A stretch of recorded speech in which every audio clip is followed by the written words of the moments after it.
ঈদ ঘিরে রাজধানীর new market সহ বিভিন্ন বিপণী বিতানে চলছে কেনাকাটা।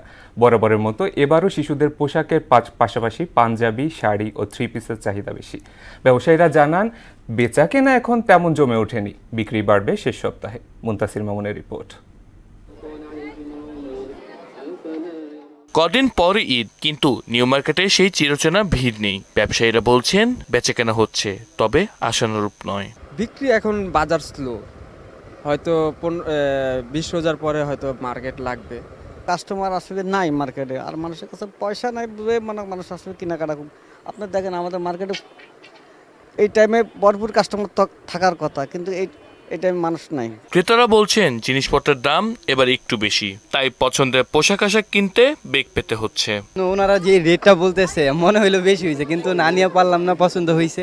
এখন যেটুকু কেনাকাটা হচ্ছে তা একেবারেই সীমিত।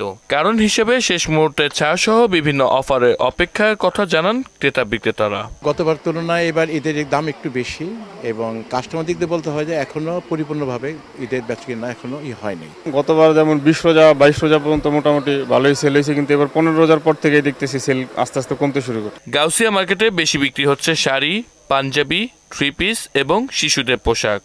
I'm satisfied what I bought compared to other posh brands like Arong. এখানে একটু প্রাইস রেঞ্জের মধ্যে আমি অনেক বেশি I could purchase more. ঈদের মার্কেট মূলত জমে ওঠে শেষ 2-3 দিন। এখন যারা আসছেন তারা কিছু কেনাকাটা করছেন, কিন্তু চাঁদরাতের আগে তিল ধারণের জায়গা থাকবে না তাতে কোনো সন্দেহ নেই, এমনটি বলছেন বিক্রেতারা। আমরা আশা করছি যে সামনে আরো কাস্টমার বেশি হবে। মুনতাসির মামুন, মোহনা সংবাদ, ঢাকা।